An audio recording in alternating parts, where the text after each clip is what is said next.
Assalamualaikum warahmatullahi wabarakatuh. Perkenalkan, nama saya Aisyah Ranto dari kelas 4D Prodi Informatika Fakultas Teknik Komputer.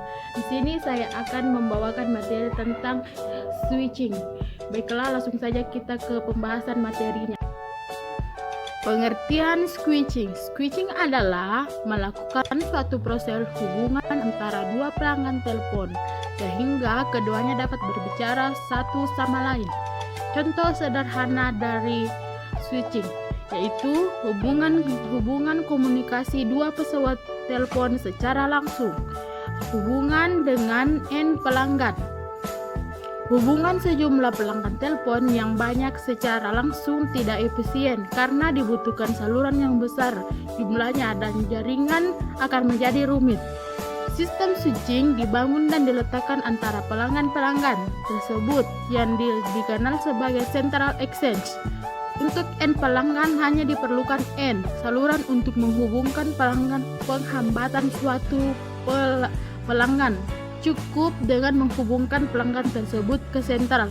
Jadi, dapat disimpulkan bahwa fungsi dasar switching adalah sebagai berikut. 1. Penyambungan. 2. Pengendalian. 3. Deteksi adanya permintaan sambungan. 4. Menerima informasi. 5. Mengirim informasi.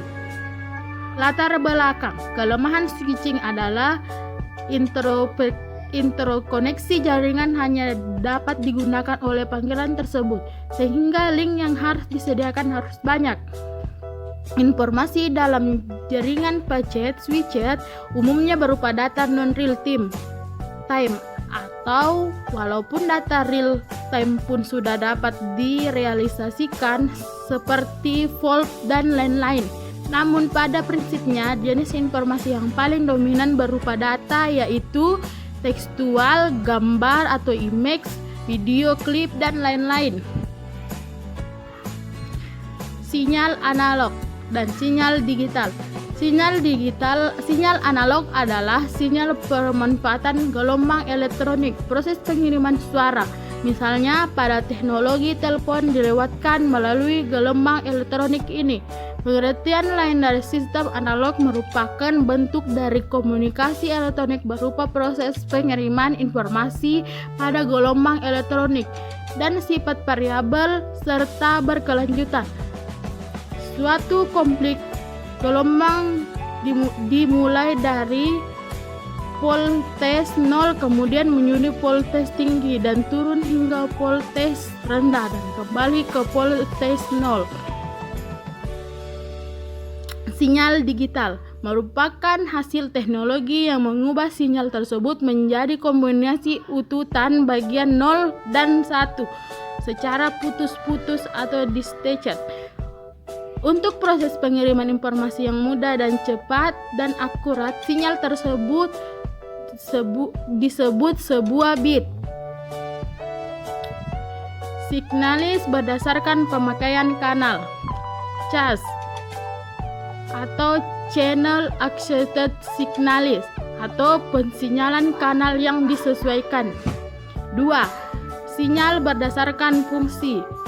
Line signal. 2. Register signal. Signal berdasarkan metode penyaluran. Pertama, link by link, end to end, end block, overlap. Pengertian sinyal. Dalam pengiriman sinyal melalui media transmisi sinyal analog mudah karena gangguan atau noise, sehingga sisi penerimaan sinyal disebut terdegradasi. Sementara untuk sinyal selama penggunaan tidak lebih dengan pengiriman. Dengan alasan ini keluar ide pemakaian bersama sinyal analog dan digital, yaitu selama unsur tersebut analog, selama dia di media analog digital, yaitu selama unsur berbentuk analog dan selama media transmisi berbentuk digital. Teknik atau metode pengubahan sinyal analog menjadi sinyal digital disebut PCM atau Pulse Code Modulation. Oke, sampai sini saja dulu pembahasan materi dari saya. Kurang dan lebihnya mohon dimaafkan. Akhir kata, wabillahi taufiq wal hidayah. Wassalamualaikum warahmatullahi wabarakatuh dan terima kasih.